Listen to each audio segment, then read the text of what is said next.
Hello all, and welcome to another episode of the Market Pulse presented by Smart Touch. I'm your host, Aaron Fichera, and today I have a special guest with us, Justin Freeman of CMG Financial.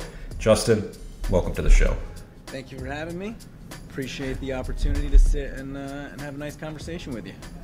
Excellent. Well, we got a barn burner today. First I want to give the audience a little bit of background, and Justin, paint any color that you'd like to add. CMG Financial has been around since 1993, kind of a staple in the mortgage industry. Started with Christopher M. George out in California, former chairman of the Mortgage Brokers Association in 2019. You guys are a privately owned mortgage bank. You deal with retail, wholesale, correspondent. You go from coast to coast, every state and the District of Columbia.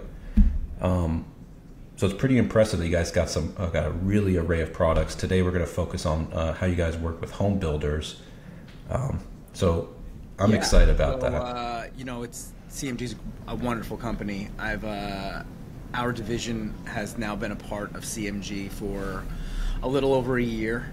A little background on myself: I originally got into home loans after the mortgage industry kind of crashed, doing basically helping people kind of get back on track once their balloon payments went up. There was a window there where there wasn't a ton of there's a lot of regulation now in that industry. And that's kind of how I got involved with it. And then I come from a construction background. My family business was scaffolding in New Jersey. So really, not your typical story when somebody's talking about their finance background, but really construction has been my passion for my life. So friends of mine were down here kind of in the residential mortgage industry. My wife no longer wanted to live in the Northeast. So too cold? Yeah, we have a little girl. She just turned 8, and congratulations. Thank you. Once COVID came along, we were just inside a lot, and it was just really a quality of life thing where it was just like, hey, if we lived somewhere warmer, then we could be walk out around. Yeah. So scaffolding business still exists up in New Jersey. My family still owns and operates that. Excellent. And then 2 or 3 years ago, buddies of mine were down here. I got into residential home loans. So they were really the pioneers of this vision of working with builders up front. They were doing the retail construction loans with fix and flips, and then that kind of graduated into ground up construction. So for the past 6 or 7 years, the closed team is who we are. We have been funding ground up construction through capital partners. And then about a year ago, we were assumed or partnered or, back to CMG. They have been one of the very few residential home loan companies that has been growing over the past 2 years, where a lot of companies have either been shrinking or being bought out. We saw an opportunity to, we'll just call it, partner with CMG, who is already doing over, I believe, $1 billion a quarter in builder finance loans, takeout loans. Essentially what that is what you see all of the national builders doing, your Lennar, D.R. Horton, Pulte, where they're advertising these lower fixed interest rates. Yeah. How are they doing that? Essentially, a bigger builder, like these guys, so D.R. Horton is the #1 builder and the #1 lending company in the country, right? Yes. So they have a lot of flexibility in their bank account where they can essentially buy down the rate in the bond market in advance. 10% of the depending on how many homes they're doing, let's say they need to buy down $1 million in a bond, they're going to cut that $100,000 check. It's going to be down the road where that's actually going to come to fruition, buy down that rate, whatever the rate is for the day, the par rate, and then, so it's not like a specific I could give you per day, but depending on what the rate is for that day, they buy it down in advance in a block. So they're able to do that because they have big pockets. Smaller builder who's building 5 homes, regardless of you take a couple of zeros off, to be able to cut a $50,000 check or a $20,000 check to buy down an interest rate in advance, a lot of these guys, that's challenging. Yeah. They're looking at their next project or trying to finish their current project. So at CMG, what Chris has done is essentially we make that trade for them, and then the builder doesn't actually have to pay us for that until after the property closes. I believe it's, they have 48 hours to pay. So it's really, what it's turned into is leveling the playing fields between a smaller builder and a national builder if they're in the same, area. Excellent. And, over the last year, have you seen this from our perspective as well? Those interest rate buy downs are kind of the biggest lever and the biggest draw when it comes to home buyers or those that are shopping is, which I think people forget 4, 5, 6 years ago, these were kind of standard in the toolkits. And then we go through a COVID era where you don't really need to bring these incentives, and people are kind of dusting this off now. So what are the market conditions that you guys are seeing that you said, hey, last year, let's jump on this? So it's a little bit of maybe the wrong wording is perfect storm, right? Because it's not been perfect. Well, yeah. But for our division, a problem has to arise in order to solve it. For a solution, correct. Yeah. So there's a few things that happened. The first thing that happened was, COVID happened, and then they drastically reduced these interest rates, and anyone who had the opportunity to do it hopped on, let's just call it a 3% rate, give or take. At the time in New Jersey, I had a 3% interest rate that, quite honestly, even though we were kind of outgrowing our townhouse, would have been hard to give up, right? Yeah. So we sold our place, and it's funny, I know both sides of this because I bought a Pulte townhouse in Florida. They paid my closing costs. That's the incentive. So as a home buyer, those incentives were a big draw for you guys. Right. And what you see is, if it's pound for pound, even if you liked a single family home better in the next block over, that extra $15,000 or $20,000 that's going to your closing cost, that's a big factor in choosing where you're going to live, right? Or it could be. Times are tight. Affordability is very difficult right now.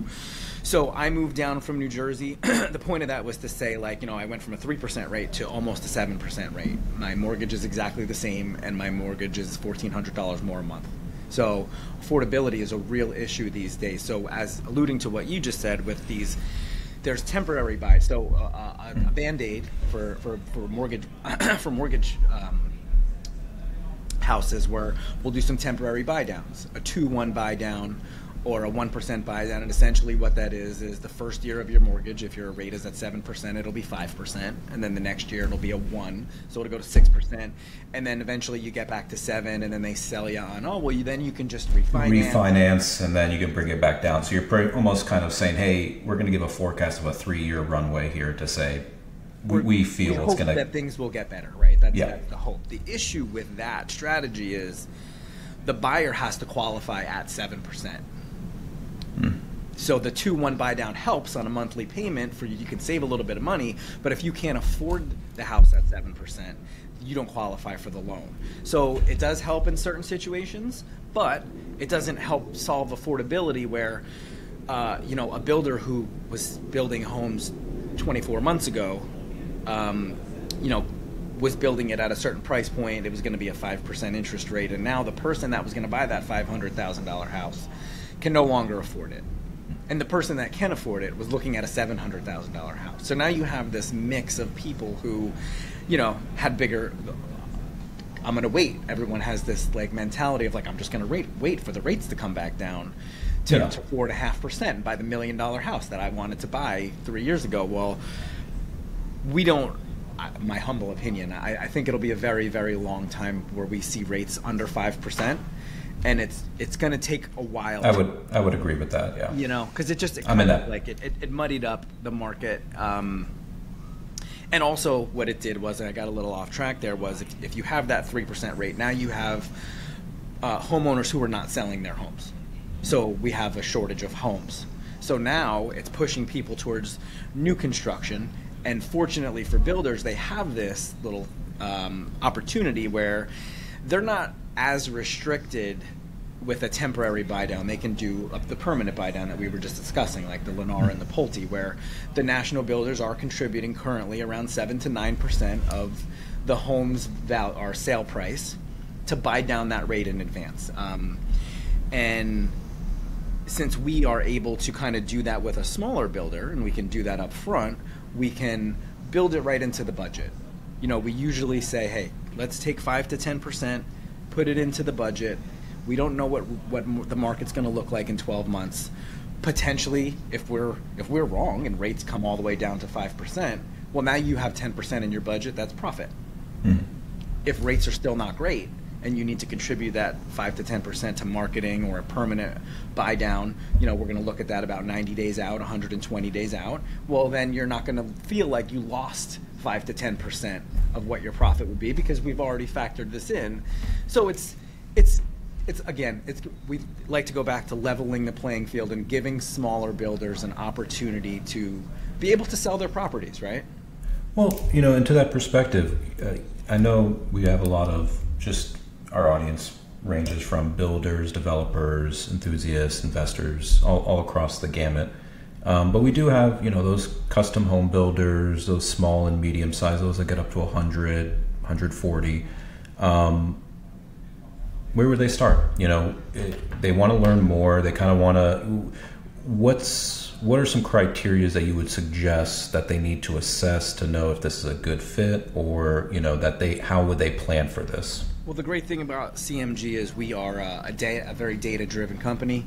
So we can look at the area that they're building. We can look at the people that are coming in and out of that area as far as like population density is concerned. But specifically for the ground up, is that kind of where we're going with this? Like, yeah. Okay, just want to make sure I'm not going on a tangent here. So my division is actually the ground up construction division, and then once it gets to kind of what we were just getting into with like the build and lock with the rate locks and all that stuff, we have another division that's actually in my same office that we kind of hand that off to, and then you sit down with them. They they explain like the marketing, the flyers, the videos, and all that comes with it, how we're going to market it, who we're going to market it to, kind of what you guys specialize in, maybe not as advanced in like targeting, but specifically for the construction aspect. So the first thing that we are looking for, it's common sense lending. So we're not a bank.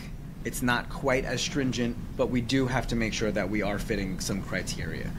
So 12 to 24 months ago, regional banks were dominating the construction lending, the ground-up construction lending.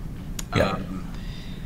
Since banks are having a bit of a tough time right now, and deposits are lower, you know, whether people are putting it into money market, you know, obviously inflation is a real thing, and people are just tighter.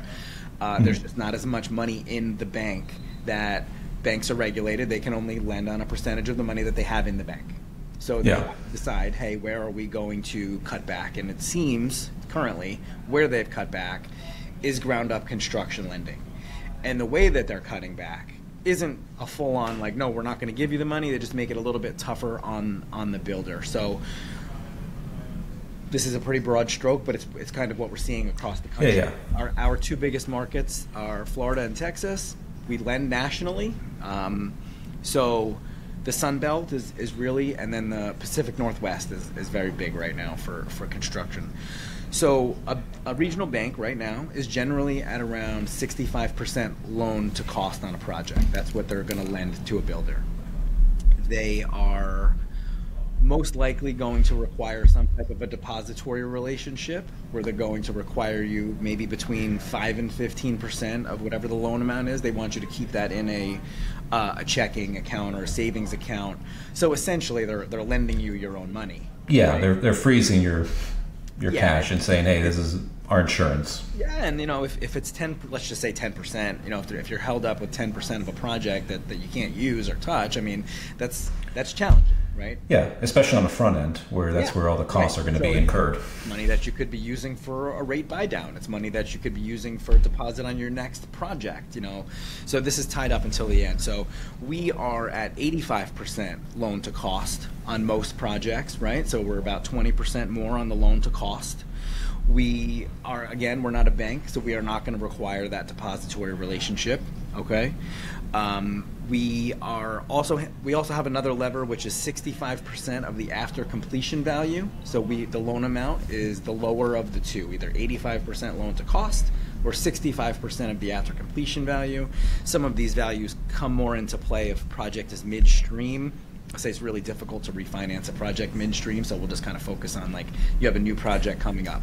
Okay. Now, if you've, as a builder, if you've owned this land already, maybe you've done a little bit of site work, you've owned it for over 12 months, we can give you an equity lift towards that project. And generally the way that we do it is an interest reserve, right? So okay.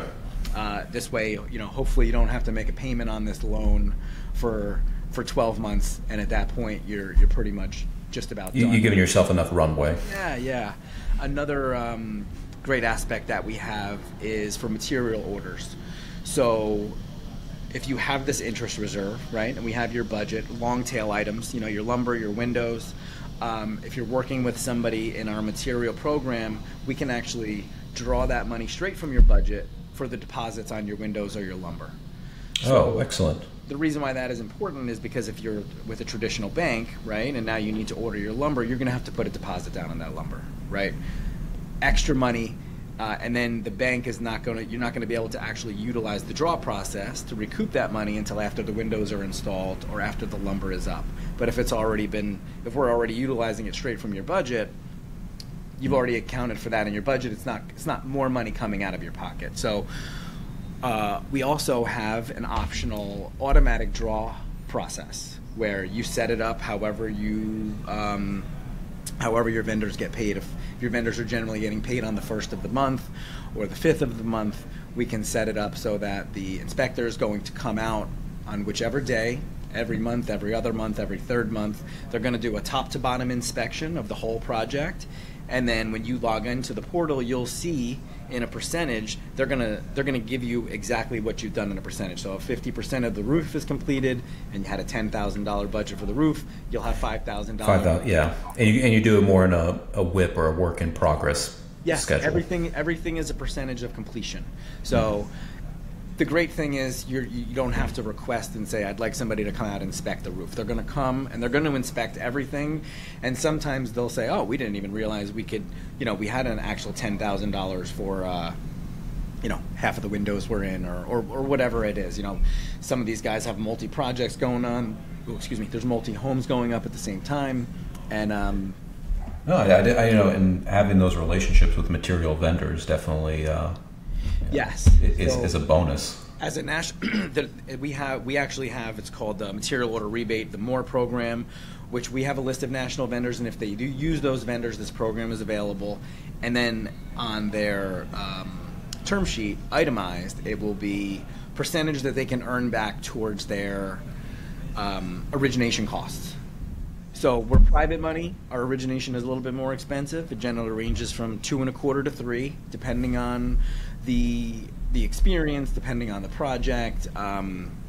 Again, it's common sense lending, so it's not exactly what a bank would do, but the builder that we're looking for is somebody who has done the same type of projects over the last 18 months. So yeah. If you're looking for that consistency. Well, and we want you to grow, but we're not looking for somebody who comes in that wants to build 100 homes that their experience is 10 homes at a time. You know, so not that we don't want that person to grow, but maybe we break that up into phases just to make sure that somebody's not biting off more than they can chew.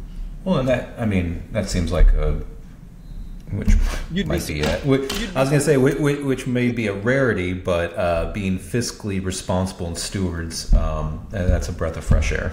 Yeah, it's worked out pretty well doing it that way. And again, we want to see people succeed. The goal of this is to make sure that you start and finish your project and realize your gains and your profits, right? Because that's the point. We don't want to see anybody get flipped upside down. So we want to work with you to make sure that your budgets are accurate, make sure that your exit strategy is going to work out, and we feel like it's going to work out. And then it's a team effort. We want this to be like symbiotic and kind of move on to the next one, right? And then we kind of for lack of better words, we hand you off down the hallway and we get started on the exit strategy. So that's where we are the only residential lender that basically does ground up construction also, because we want to be all encompassing, like a one-stop, all-in-one shop where we're helping you get the right project, get the financing to build it, and then be with you till the last unit is sold. Well, and that was really what kind of attracted this larger question. And I'm going to throw you a curveball here because you talked a little bit about education and the material that you guys use. And I've talked on previous episodes about internal sales, real estate, and the builders themselves that are doing their negotiating and sales in house. Are you seeing an education curve when it comes to these type of programs and how to articulate and explain the value not only to the builder but also to the home buyer? So I'll say that builders, everyone's a bit more open to it as we sit here today than maybe they were 12 months ago, because 12 months before that you could sell a shack for $500,000 in Florida and get a loan for it at 2%, and it was very easy to buy a house. Here in Austin, they're still trying to. So yeah, okay. So there's been a bit of a learning curve, and it's just because people get used to what's happening. Everyone, when rates were 3%, everybody was getting whatever they needed, and you could pay $100,000 over what the house was worth, and it was just the builders were building and selling very rapidly. And then, as rates started to kind of trickle up and people weren't as qualified to buy the home anymore, now there's I forget the actual percentage of buyers on the sideline right now that are just kind of, and this isn't a hot take. I heard this quote from the woman from Shark Tank who essentially said, the reason why they can't drop rates too fast, from 7 to back to 5 is it would create such chaos in the market where it would be a buyer frenzy. Yeah. I think it's something around if by each point it would bring in around 500,000 new home buyers. Yeah. Okay. So which it's between it's a lot. It's a lot of people that would bring in. I believe that there is an estimated 40 million buyers on the sidelines waiting. And it's affordability, right? They're not just waiting for the sake of waiting. They're waiting because, listen, if your mortgage is $2,400 versus $3,400, it's the difference between being able to afford it and not afford it. That kind of goes back to these programs, why people are being pushed into new construction right now. First of all, it's available, right? It's a supply issue. And second of all, if they're going to pay the closing cost, or if they're going to pay the, buy down the rate temporarily or permanently, buying the house from John down the street where none of that is going to happen, it's not helping the affordability issue. So, thankfully CMG very forward thinking. We have some amazing mortgage products that are proprietary to us that only we offer. Some of it, I'll put this out there for somebody who is looking to build a home themselves and they want to actually get the loan for the home, and then they're gonna find a builder. We also offer a 2-time close for a construction to perm for a person that doesn't necessarily want to go. Some people have done very well and they want to build their own house and they want to control it. So that's a different type of a thing, but we also offer that. So working here makes my job very easy. I don't have to be the best loan officer. We're very good at what we do, but we win on the company and what we're able to offer to somebody. And once somebody comes in and see how smooth it works, and all the different levels that we offer, everyone seems to be really happy to come over and work with us. Excellent. Well, I want to kind of go into, because you have a unique perspective, especially of the market and trends, and being a transplant down in Florida, you now even have a unique view, especially as you can have a comparison. Florida and Texas are probably on the hottest markets of or case studies being used when you open up a paper or anything. So, let's talk. What's going on in the Florida housing market? What trends are you observing from your position? So there's still a ton of people moving down here. I think I just saw on the headline the other day, 23 million people had moved here over, I don't know if that was total population. Even with all the stuff on the home insurance, people are still... it's unfortunate for people that the condo market is really the market that's been taking the biggest hit, right? And it's a long time coming where, people before all of this COVID stuff, and keep going back to that, but that's really kind of was the kickoff point, right? Where you would just buy your house, pay it off, retire in Florida. You collected your Social Security, your pension, whatever it may be, $5,000 to $7,000 a month. You only had to pay your taxes and your insurance and whatever your cost of living is, and then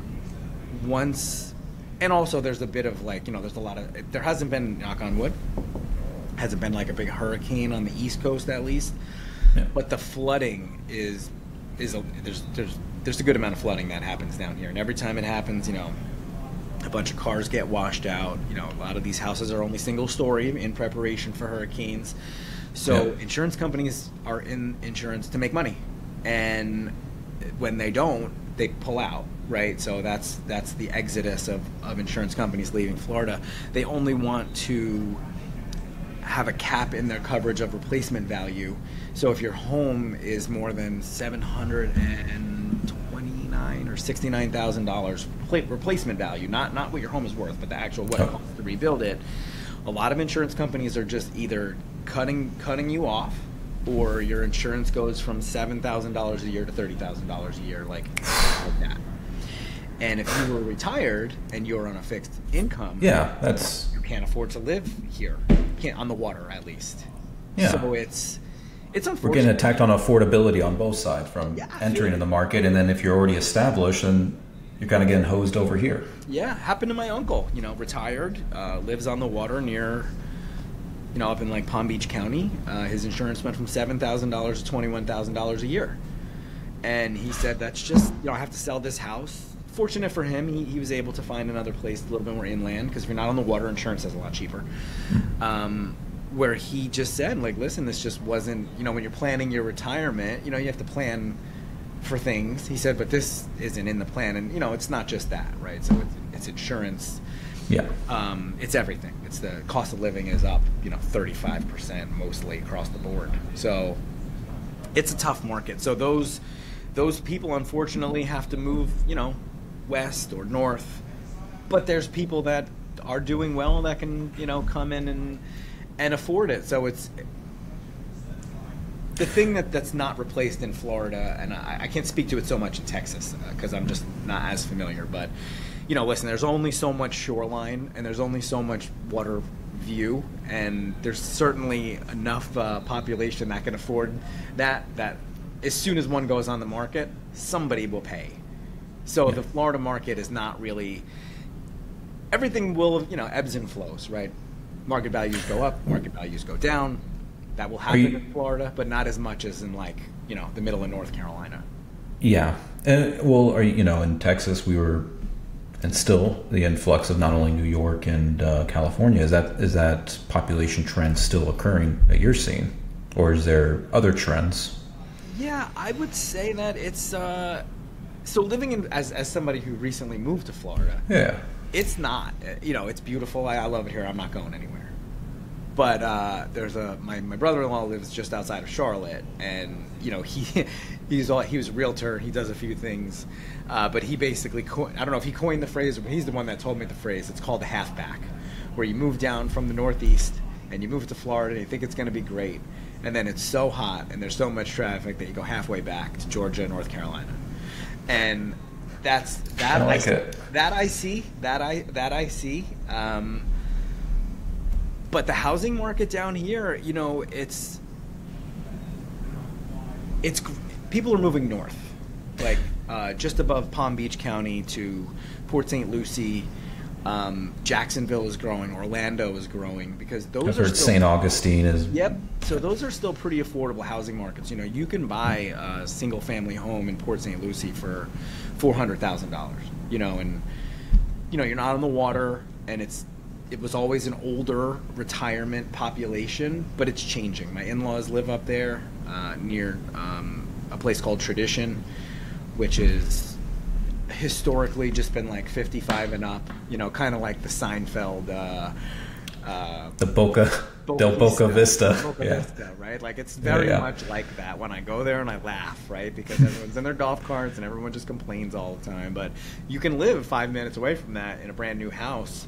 And it's amazing that I've watched the transformation from just what used to just be dirt and sand, sand fields. It's just weird to say that, but that's what it is down here. And now it's 400 houses 5 years later. And again, these big national builders, the way that they're doing it, and the reason why it's not slowing down is they're offering a brand new house, and they're not selling you how much the house is. In the residential mortgage industry, we used to get calls and somebody would say, "I want to buy a $500,000 house. I can afford a $700,000 house." No one really says that anymore. Now the phone call is, "I can afford $3,500 a month. I can afford $3,000 a month," and that's where they're more looking at the payment versus the principal. This is what I have to spend on a house. And that was a shift, because that wasn't always like that. So what has happened is, so what we advertise when we get to the later half of what we do at CMG and what Lennar and all these guys are doing is, it's, you can buy this home and your mortgage payment is $2,400 a month, and that tells you the rate and all that, all the legal stuff, because they've already purchased that coupon for that rate for that house. So that's what it is. So that's the difference between like a temporary buy down and what we're doing on the permanent side. Is the temporary buy down happens at pretty much at closing. Maybe they can lock it in 30 to 45 days before, but they can't advertise that to somebody because they don't know what their credit looks like. They don't know what their parameters are. So with this program, think of it as like when you're selling a car, you're going to advertise the lowest rate and the lowest payment. And yes, the person that qualifies for that will get that. The person that maybe their credit score is a little bit lower than the target that we've put out, so they're still going to save the same amount effectively, right? So they wouldn't have qualified for a 6.5% rate because their credit's a little low, or they're a little in debt, or whatever the case may be. Their rate on that day, probably, if you're a 780, your rate would have been a 6.5, and if you're a 680, your rate would have been a 7%. So it's going to be commensurated with the credit or the credit score and what would be a given. So on we're that. advertising a home at a 5.5% interest rate. You might qualify and your rate might be 6, but your rate would have been 7.5. So you're saving the same as the grid is the same. There's actually like a whole grid for it. It's all on the sign. 7.5%. 5.5% rate. Yeah, which makes sense too. It's marketing, right? Lennar, D.R. Horton, they're the most well-funded, smartest people out there. We're right up there with them, but we just don't build homes, and we're just able to say, hey, listen, this is a house at 123 Happy Street. It's a 4.99 rate if you close by September 15th, and that's people in the house. That's marketing 101, and it's not a lie. It's not a bait and switch. It's a real thing, and it's, again, what's helping people afford the house, giving them, even paying my closing costs didn't really, it was great. I didn't have to come out of pocket. That $15,000 didn't go on the end of my loan, but what would really help me is if my payment was $500 less a month. Yeah, that affects your monthly P&L even cash though flow. It would take a couple of years to make up that $15,000, every single month you have that extra money, a little bit more breathing room. But I think that's where we're entering into. The house needs to be a place of living and shelter, not an investment opportunity. So we want to bring in home buyers that are there to create a community, not just to flip it. Yeah, we want it to be. There's not a lot of things that everybody wins, right? There's very, very few things in this world where everybody wins. So the builder, I can't think of one. So in this scenario, the builder's going to get to sell his baby that he built for what he thinks it's worth minus 5% for the rate. The person who's buying it gets a house that they love, and now they can afford it, offered from a financing incentive from the builder, and CMG gets the home loan. Yeah. It sounds like a square deal. Everybody that's in the transaction, everybody wins. And again, we're not reinventing the wheel here. Like, everyone knows exactly what this is. The example that I gave, come buy this home. It's a Pulte home. Move in by September 10th, 4.99 rate, and that's it. And that's what the deal is. So again, we're able to do that for smaller builders. If they're interested in it, we're able to work it, put it in the budget, explain it, walk them through it, see what it looks like. Ultimately, it's kind of like a bunch of options that they'll get to choose from and what they're comfortable with. Some people opt not to put the 10% in the budget, and they'll just say, hey, listen, this project's 12 months, and we'll do it in 12 months or 9 months if we need to. So everyone has their own kind of way of doing it, but really what it's done, and when I have conversations with builders, really opens their eyes a little bit more on this. Again, my focus or my team is the ground up construction division, and when they start to hear of the leverage that we give, and we're not going to limit their spec builds, you don't have to come to us with pre-sales. Depending on how many houses you're building, they want to see a little bit of traction. They want to make sure that there are people that are at least interested in buying these homes. But essentially, it's like, if you build 10 homes in 3 months and that's your range and that's what's in this agreement, then build them right, efficiently, effectively, and let's get you on to the next phase. Excellent. And I appreciate the perspective on Florida. I mean, it's taking that lens and expanding it out. And I know you touched a little bit on your brother being in the Carolinas and Atlanta. We've seen this as a growth in these kind of not secondary markets, but almost kind of like Kansas City, Tennessee, Nashville, in those areas, the Carolinas, even out in Utah. Yeah. Where are there any growing trends that you guys are seeing with the products that you're offering, and is there clusters or are there trends you're seeing on a national level that can give some insight into where's migration patterns, where builders are feeling maybe, hey, I need to start committing to this more so than others? I'll please. say that. So we're a very unique situation bringing this ground up division to CMG, which we are effectively just rolling out as like company wide. So as I said, CMG was already doing the takeout or preferred lender financing across the country. With over, I believe, 125 plus builders. We're a nationwide company. So I said the biggest markets are Florida and Texas, but I field calls all day and all week long from, I'd say, Utah is a big one. As I said, the Pacific Northwest, like Oregon, we've got a lot of calls. California is still really big. And so the reason why we're in this unique situation is once we officially fully roll it out company-wide, the loan officers who already have these established relationships with builders, are essentially going to be giving us a call to see if there's a fit for an upcoming builder project. Some of these guys have been building in the same towns and same communities for years. They have great relationships with banks. The banks are not maybe hindering them the way that I described. It seems to be that more and more they're getting a little bit more handcuffed, but we don't win every single deal. I'm not here to say that we do, but I'll say that we're in every conversation competitively.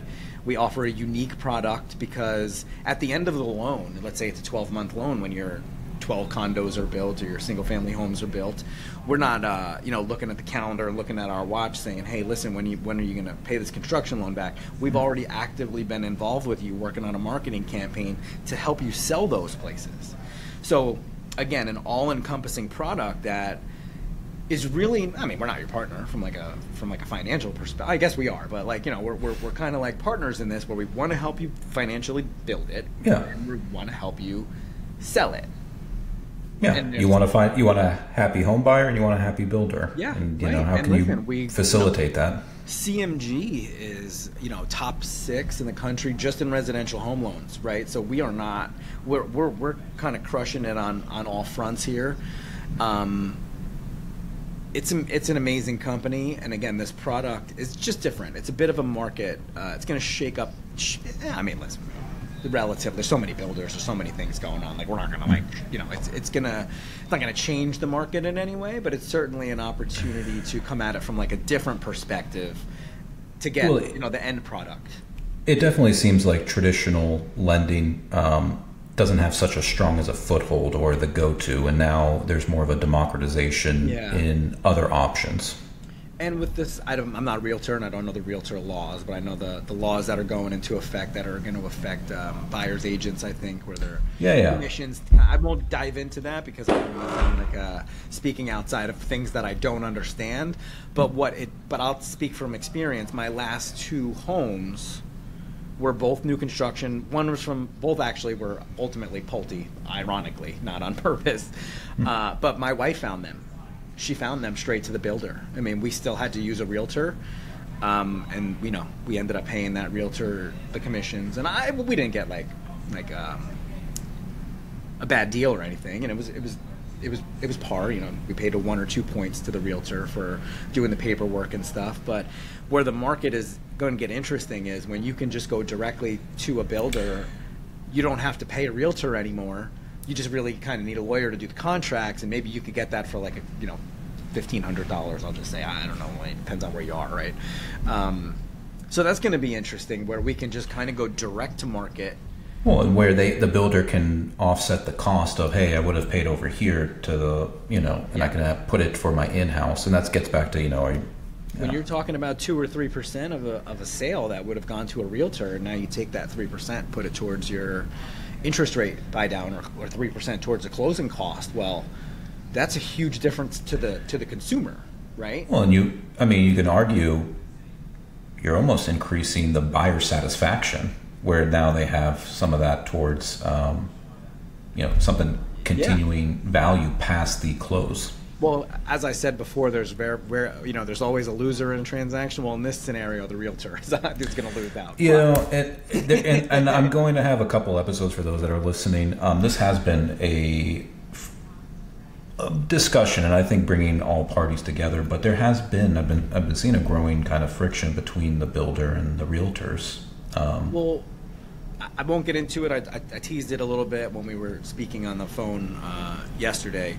We are working on a website where we're going to make that a little bit easier, functional. It's not ready yet, so I'm going to kind of leave it at that. Maybe we'll touch on that in a future episode. Cliffhanger, everybody. Yeah, right. Where you can kind of just, it centralize the builders, log on to an area, and kind of input some information.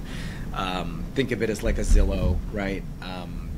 We're not quite there yet, so I'm going to stop at that. But again, it's just market movers that are going to disrupt the market. And listen, before we found our place on our own, our realtor showed us a ton of properties that would have taken us a long time to set up and see. So it's not that they don't earn it. Listen, everybody earns it. If you're doing your job right. But specifically for the new construction stuff and the conversation that we're having, with where data is, with what you all do, and even as much of the data that we do, if you're able to market it to the right areas, just kind of on a website or whatever marketing campaign you do, and you're not just marketing, but marketing the right thing. If you get an email or you see a pop-up on Facebook or Instagram, and it's an area that you want to be, and it says buy this home, and this is your payment, and this is your rate, well, that's just something that you're interested in or you're not. You don't really need somebody to sell that to you, right? Yeah. So it's interesting. The market, it's such an interesting. I think we're in a transition period. Yeah, and it's not just real estate. It's not just home loans. It's not anything. With AI and technology, and you think how far we've come in just the last 5 years with this technology. The people and the things that are going to get kind of replaced. But ultimately, you'll never be able to replace. Eventually, you need to speak to somebody that can explain to you the nuance of a property, a location, an upgrade, things like that, loan. and I may mention to this maybe a while back on a previous episode, but I talking about transition and the changing professionals. We were talking about what's the criteria for this professional of the year, and do we need to kind of reevaluate the role of the internal sales and even the realtors, how they have to communicate? I mean, they almost have to be construction experts, finance experts, maybe a little bit of interior decorating. It's not just the fog test where hey, someone's coming on site. Okay, they breathe, sign the paper, and move on. There's going to actually have to be a little bit of value transaction. They're going to need to take, like any other industry, right? You need the more you know, the better you are. And I have some realtor friends of mine and realtors that I work with that have taken on, kind of like you said, a little bit bigger bite of just understanding what a temporary buy down is and how it works. and it's not complicated, but if you know No. and you can speak with somebody, and listen, people are hiring you to save. They're busy with their own thing, whatever their thing is, right? So you hire a professional to help you decorate your house, then you want them to come with you with 5 options to pick from. You don't want to have to flip through the whole catalog. You want them to explain it to you. So I'll say realtors that are, I don't know how we got into realtors, but realtors that are kind of taking a big Trends. Yeah, trends. It is, and like even as a loan officer, I don't envision myself getting my realtor license, but just knowing where we are or doing just a quick Google search of where the person is getting the loan and conversation pieces, but just knowing and being able to throw out like your 2 cents and help somebody go a long way in all industries. Definitely.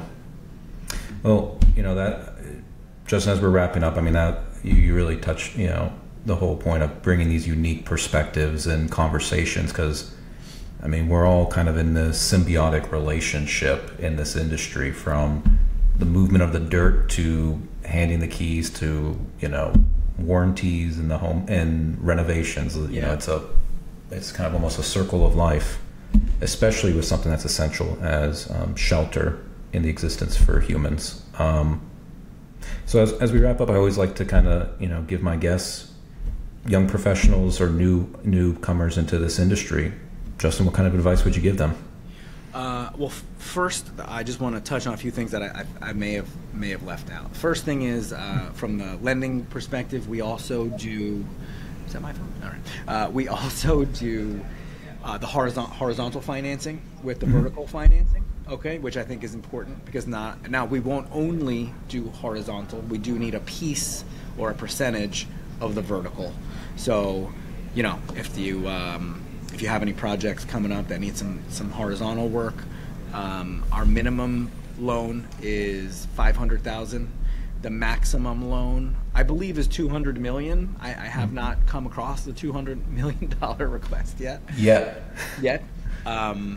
We do break up the larger loans into phases. Between $20 and $30 million per phase is generally where the comfort level is. If you're building 100 homes, it's how many do you think you're going to complete in the first phase, and then we just do multiple closings to make sure that your construction loan is not coming due before you can finish. Yeah, and you're forecasting, and we work in a percentage, right? We have an understanding of when it should be completed, but every builder is different, and we look at their track record and we listen to what they say, and the goal is success for them, right?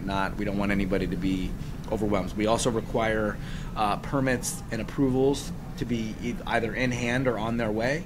Last thing we want to do is give somebody a 12-month construction loan, and it takes them 5 months to get permits, and now you only have 7 months to do something that's going to take you 12 months. That's not good. But all those costs and soft costs, we give you that back in an equity lift or the interest reserve, or every deal is different, but they're all kind of the same, right? So I would say for people coming up in the industry, I mean, listen, depending on which part of the industry you're in, residential home loans right now have been really difficult for the last 12 months plus as interest rates have gone up.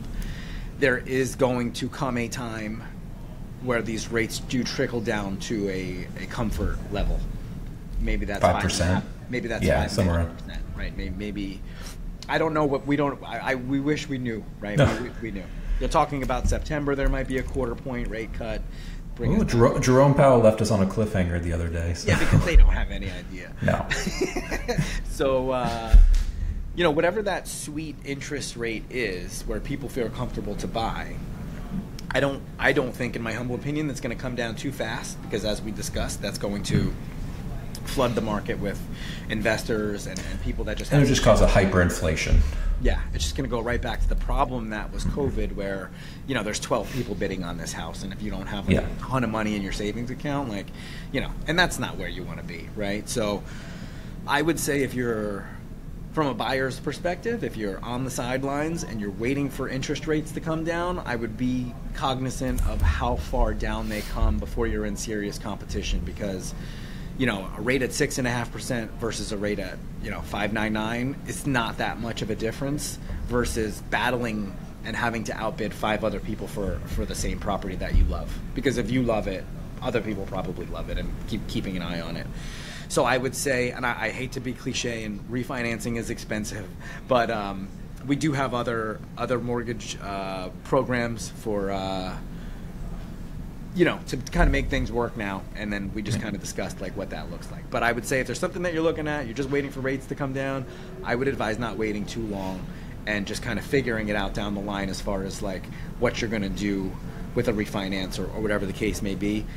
As for a mortgage broker, it's been tough cooking, residentially, but again, when that sweet spot happens, people will need loans, and we'll be there to help them out. And then from the builder side, I think we have 12 to 36 months, hopefully, of this new construction kind of boom and migration, and as there's more people coming to this country,